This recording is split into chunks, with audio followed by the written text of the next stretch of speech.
Hi అండి, welcome back to my channel. ఈరోజు ఈ వీడియోలో ఎంతో ఈజీ అండ్ టేస్టీ అయిన పొటాటో కర్రీ ఎలా ప్రిపేర్ చేసుకోవచ్చో చేసి చూపిస్తాను. ఈ పొటాటో కర్రీ మార్నింగ్ టిఫిన్స్లో కానీ, వైట్ రైస్లో కానీ, పరోటాలకు కానీ దేంట్లోకైనా చాలా అంటే చాలా టేస్టీగా ఉంటుందండి. అలాగే చాలా ఈజీగా కూడా ప్రిపేర్ చేసుకోవచ్చు.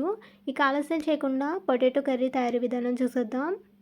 ముందుగా ఒక మిక్సీ జార్ తీసుకుని అందులోకి 1 టీ స్పూన్ జీలకర్ర, అలాగే 1 టీ స్పూన్ గసగసాలు, అలాగే 2 టేబుల్ స్పూన్ ధనియాలు, అలాగే ఒక 6 వెల్లుల్లి రేఖలు, చిన్న చిన్న ముక్కలుగా కట్ చేసి పెట్టుకున్న అల్లం ముక్కలు, అలాగే ఒక టమాటోని చిన్న చిన్న ముక్కలుగా కట్ చేసి తీసుకోవాలి. వీటన్నిటిని కూడా మెత్తగా గ్రైండ్ చేసి తీసుకోవాలి. తర్వాత స్టవ్ ఆన్ చేసుకుని కళాయి పెట్టుకుని 2 టేబుల్ స్పూన్స్ ఆయిల్ పోసుకుని చిన్న చిన్న ముక్కలుగా కట్ చేసి పెట్టుకున్న బంగాళదుంప ముక్కల్ని వేసుకుని ఫ్రై చేసుకోవాలండి. ఈ విధంగా మిక్స్ చేసుకుంటూ ఫ్రై చేసుకోవాలి.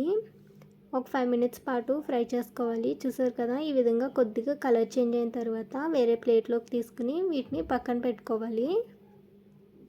తర్వాత సేమ్ అదే ఆయిల్లో 1 టీ స్పూన్ సహజీరా వేసుకుని ఫ్రై చేసుకోవాలి. తర్వాత సన్నగా తరిగి పెట్టుకున్న ఉల్లిపాయ ముక్కలు, అలాగే 2 పచ్చిమిర్చిని పొడవుగా కట్ చేసి వేసుకోవాలి.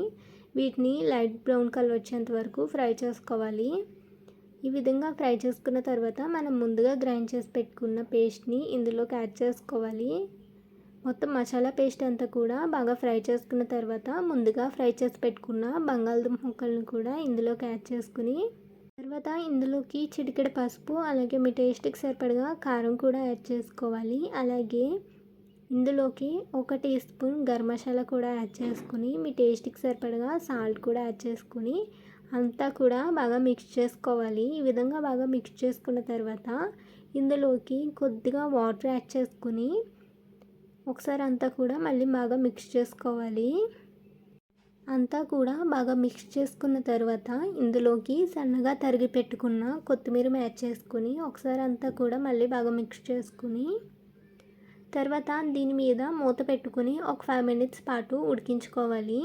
5 మినిట్స్ తర్వాత మూత తీసి చూద్దాం. చూసారు కదా, పొటాటో కర్రీ అయితే ఆల్మోస్ట్ రెడీ అయిపోయినట్టే. ఒకసారి అంతా కూడా బాగా మిక్స్ చేసుకోవాలి అడుగంటకుండా.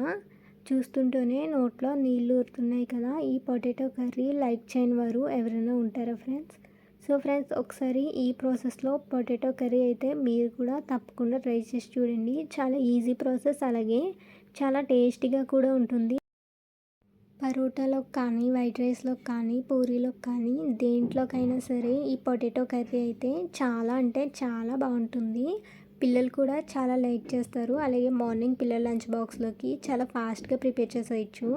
చూసారు కదా, ఈ పరోటా కూడా ఎంత పర్ఫెక్ట్గా వచ్చిందో. ఈ పరోటా మేకింగ్ వీడియో కూడా మన ఛానల్లో ఉంది ఫ్రెండ్స్. లింక్ అయితే నేను డిస్క్రిప్షన్ బాక్స్లో ఇస్తాను. సో ఒకసారి ఈ పరోటా మేకింగ్ వీడియో కూడా చూసి పరోటాను కూడా ఒకసారి ట్రై చేసి చూడండి.